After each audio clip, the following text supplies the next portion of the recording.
Welcome everybody to another sit down with the Feathered Mafia. And you know what? Shots have definitely been fired because Godfather, we are at the halfway point. Yeah, we're Looney Tune right now. Oh, it is tough. You have no idea. Yeah. Godmother just chimed in. She chimed in and she was like, "You have no idea." Oh my gosh. Is it over yet? I think was her sentiments. I think so as well. You know, she's been cooking her butt off, and actually, she's done some great recipes this year, and all the guys love them. We did just a little brief deal here, real quick.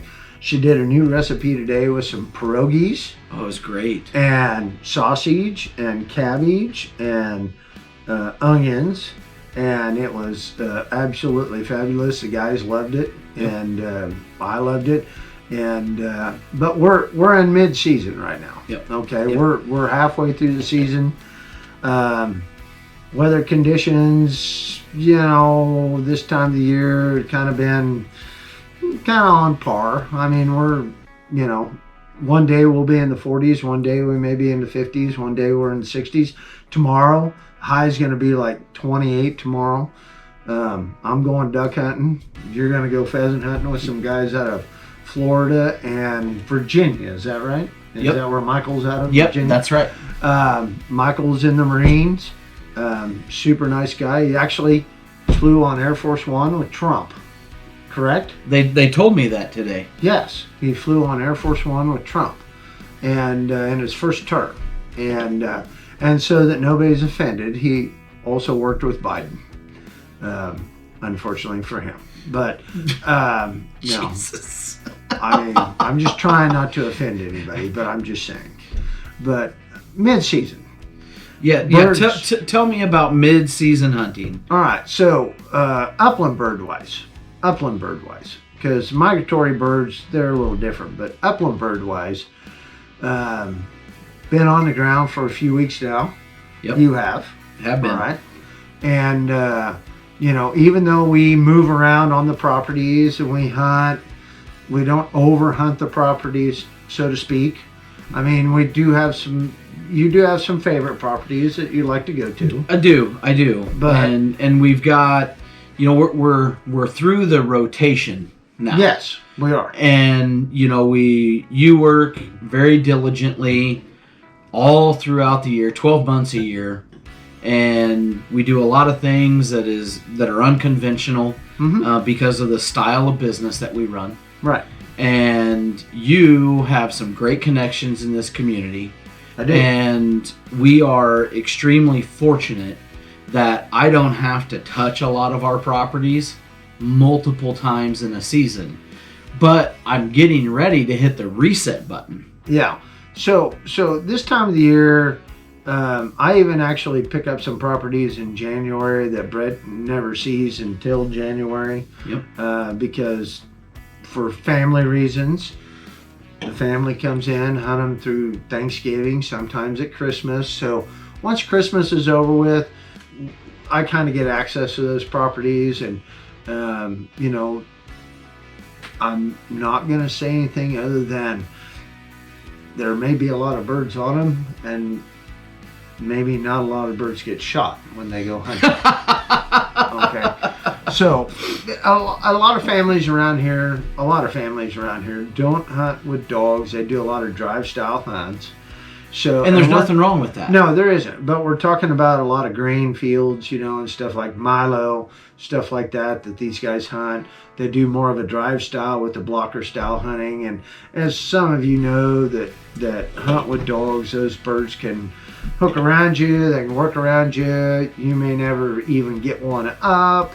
I mean, they got a multitude of things that they can do. So dealing with the mid-season hunt, and we've not hunted a ton of Milo yet.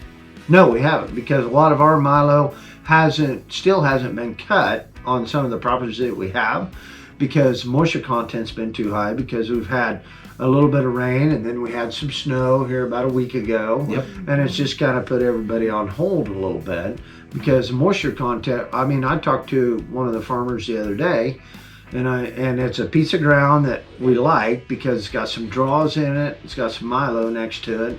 It's a good piece of property, and it's got some water close to it, and it's got CRP close to it, which we can't hunt. But that's, I always tell everybody the same thing. CRP is where they roost, milo is where they feed, water is where they water. Pond, whatever, creek, whatever it may be. Mm-hmm. As long as you got those three things in a circle within a half a mile, yep, you've got birds. Yep. And to anybody watching this, I think that is a extremely valuable piece of information. Yeah, I mean, here's the whole deal. I mean, I've been hunting pheasants since I was 6 years old. All right, killed my first one when I was 6. I'm 58 now, so you can do the math and you can tell how long I've been hunting them. Yeah, 52 years. And I've killed enough to probably fill the entire town of Russell. All right, but the key things to upland hunting when it comes to even quail, I mean, prairie chickens, all the upland birds are kind of the same. You got to have cover, you got to have food, and you got to have water. And it all has to be within a certain distance. Otherwise, they vacate the property. Correct. And just a little insight. Average life of a pheasant in the state of Kansas is 18 months. Okay? From start to finish. All right? And a pheasant, from the time it's born till the time it dies, will only go a mile to a mile and a quarter from where it was born. That's unreal. I mean, that's just the honest truth. Sure. I mean, they may fly 2 miles when you get them up, mm-hmm. but that bird's still going to come back to his home territory. Got it. Okay. So, mid-season hunting is a little different because some of these birds have been chased. You've chased some of them. I have. All right. Dogs have gotten them up. They've been around hunters. If they get onto another property, they may have been around another group of hunters or whatever. Okay. Right. So they start to get a little spooky. They start to get a little bit edgy. All right. And so the key to it is, and what I have found over the years hunting them, and you and I ran across this last year on the last day of season when you and I went out and hunted. Yes, and I killed I love this. I killed a lovely 3-year-old bird. Okay. Mm-hmm. Now, here's what was interesting about that. That bird was on walk-in hunting ground. Public ground. We walked into the patch. There was still a little bit of snow on the ground in patches.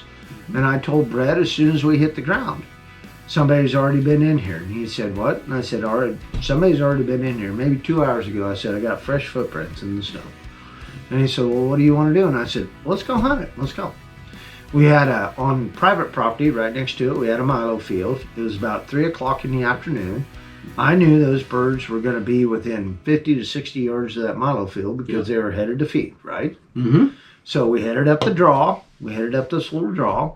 Brett was on one side, I was on the other. And the dogs that I had on my side were starting to get birdie. And so I just kind of followed them and kept pace with them. Got up to the end, got up on hen, got up another hen, standing there just perfectly still at the end of the draw. Another hen gets up. And I'm like, yeah, there's got to be a big boy somewhere here in the patch. Yep. He's got to be here somewhere. He's got to be tight. He's got to be holding. He's got to be here. Brett's coming up the other side, and he said, where are you at? And I said, I'm up at the end, so just kind of watch where I'm at. And he's like, okay. And Thor, my Labrador, starts getting birdie in front of me and just kind of looks at me like he's right here, but I can't quite pinpoint right here where he's at. And about that time, that bird came up about 2 feet in front of me. Wheeled out, made a little left turn. That's where he made his mistake. And he died. Yeah. All right.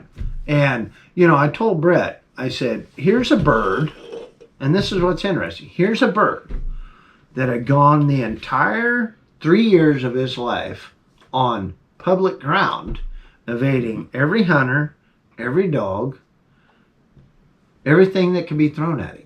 Yep. until he met an old man that had hunted him for 52 years. Mm-hmm. All right? Yep. And just stood there patiently waiting That's right. to make him just nervous enough to get up and to die. So I'm picking up something there. Upland game hunting is an active sport. Yes. But sometimes you have to stop. Correct.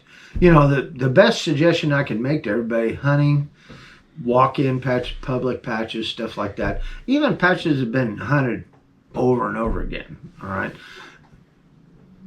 Those people that go in, they're not going to see every bird. They're not going to kill every bird, all right? This is one of the reasons why you wanted to go hunt public ground with me that day. That's right. All right.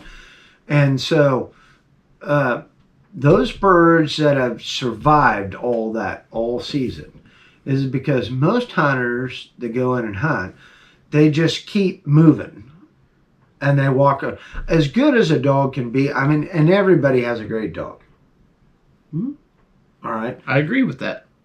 Everybody's definition is different of a great dog. Okay. Mm-hmm. I mean, we think we have great dogs, but our dogs still miss birds from time to time. Sure. Okay. Happened this weekend. That's right. But everybody that owns a dog, that is their best dog on the ground, all right? Mm-hmm. And I agree with that.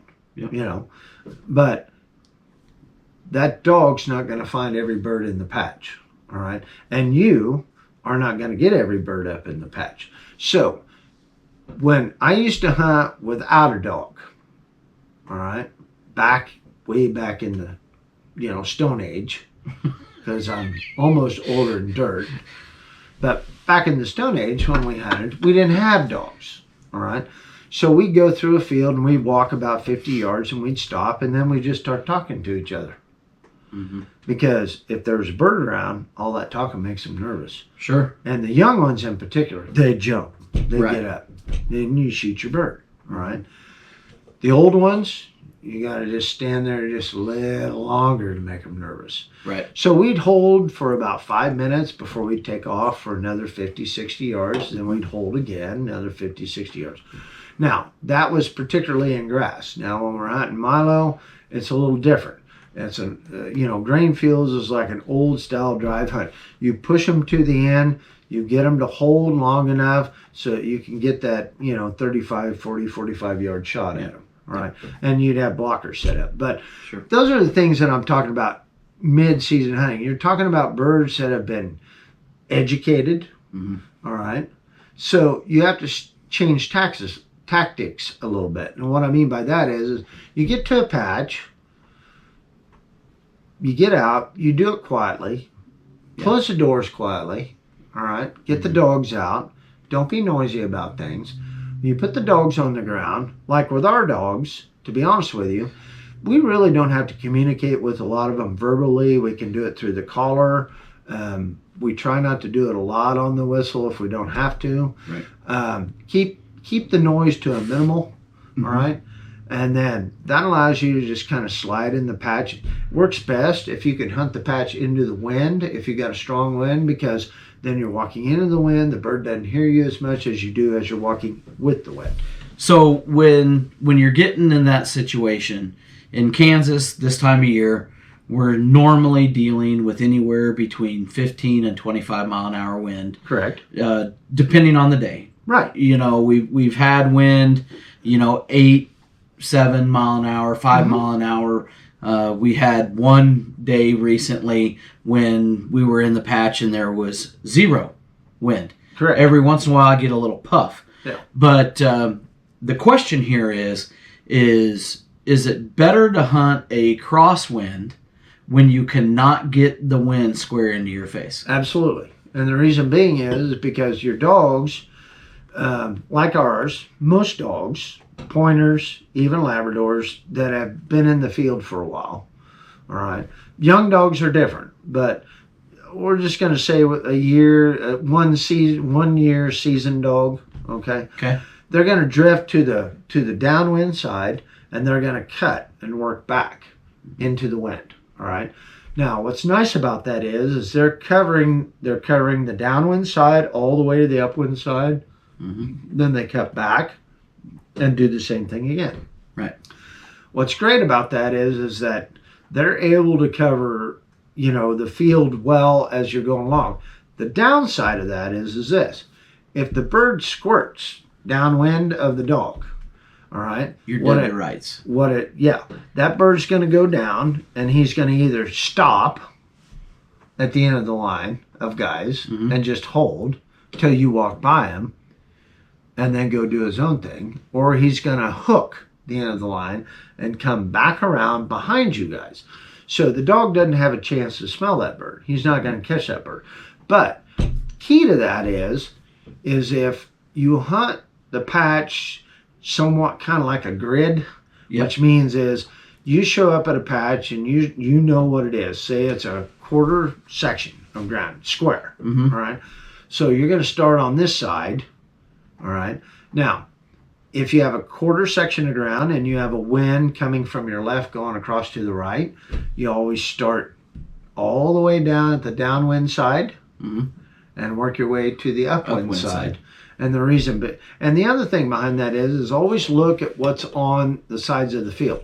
Do you got a green wheat patch? Do you got what we call dead ground? Yeah. Always Okay. push them to the dead side. Always push them to the dead side, because then when you get them to the dead side, they got nowhere to go. They can't leak out. They can't go anywhere. Mm-hmm. You're going to push them right to that dead side. And even if you start down here and you don't see a bird until about the second to the last run, Mm-hmm. you're going to know where the birds are at, because you've got them right where you want them at. You got them on the dead side, Mm-hmm. so there's nowhere for them to go, and you can force their hand and get them airborne. So in this mid-season hunting, traditionally as upland game hunters, we want to hunt in a straight line. Correct. We want guy. Okay. Right. So when we're hunting that crosswind, Mhm. to stop that bird from coming around the downwind side and hooking the line, Mm-hmm. is it okay to push that guy on the end out 10 or 12 yards from the straight line? 20. 20. Yeah. Okay. Anywhere from 15 to 20 yards, so that your line, so the camera can catch it. Yep. We're going to come straight across here, and it's going to go just like that. You can Mhm. take one guy at 20 and put one guy about 5 to 8 yards there on the second, Mhm. and then you stop that hook. Yep. Okay. But the key is when you get Now, to now, a patch, now, do you want that in that scenario? Do you want to stagger on the upwind or on the downwind on side? the downwind side. Downwind side. Yeah, the reason being is because they're always going to try to hook you on the downwind side, because that's how a pheasant operates. The other thing is this: you have to look at the terrain of the ground. Mhm. Okay, so say you're walking a piece of ground that slopes from downwind side up to the upwind side. Okay. Okay, so something most people don't understand about pheasants: pheasants always run uphill Because they want to see what's coming. because they want to see where you're at. Yeah. Okay, so the key is if you're hunting a piece of ground that maybe it's just got a little slope or a little hill to it, Mhm. and the upwind side or the wind side is over here. The upwind side is over here on the left. Okay. All right. Downwind side is down here on the right. All right. You're going to start down here, and you're going to take them up to there, Right. because that's really where they want to go. Mm-hmm. So you start down here and say all of your birds are down here in the low spot. Maybe they're down here out of the wind. Okay. Got it. They're going to start moving up the hill so they can see where you're at, and they're going to keep moving. But you want to make sure that end of the field on that side Mhm. is a dead side. Mhm. Always hunt to your dead sides. The reason being is that's where you pin them at. Right. Okay. When you stop and look at a field, a pheasant is always going to go to the shortest route possible to leave you. Corners, edges of a field. Okay. So, like, I go out and hunt by myself. Mhm. If I go out and hunt by myself with, say, 2 or 3 dogs, all right, I'm going to hunt the outside edges right off the bat. Yep. Push them into the interior. Correct. But I'm going to hunt them around the outside edges because that's where they want to leave. Got it. And normally, I'll kill my limit before I get back to the truck. Mm-hmm. Got it. So That's great information. it is. That's wonderful information. And so, I mean, it's been a good season for us so far. We've seen a lot of wild birds. Oh man, we Okay. have. Unfortunately, our hunters have not killed a lot of wild birds. But that's, here's the whole deal. With us, all we do is give them an opportunity. The rest is up to them. And that's all we really care about. And that's all they really care about. And that's why most of these guys have been hunting with us from 10 to, I've got a best friend here that's been hunting with me for 20 some years. And we went out, we had a beautiful day. Oh, it's gorgeous. On the water. We killed 3 ducks, and we had an absolute fabulous time while we were doing it. That's great. That's great. I got to watch him whiff 3 times, which he rarely does. But, it is what it is. It happens. It does. Happens to the best of us. Close us out, son. Well, we got one more important thing to talk about. Oh, that's true. We got a extremely important thing to talk about. We do. Them little rascals in the basement.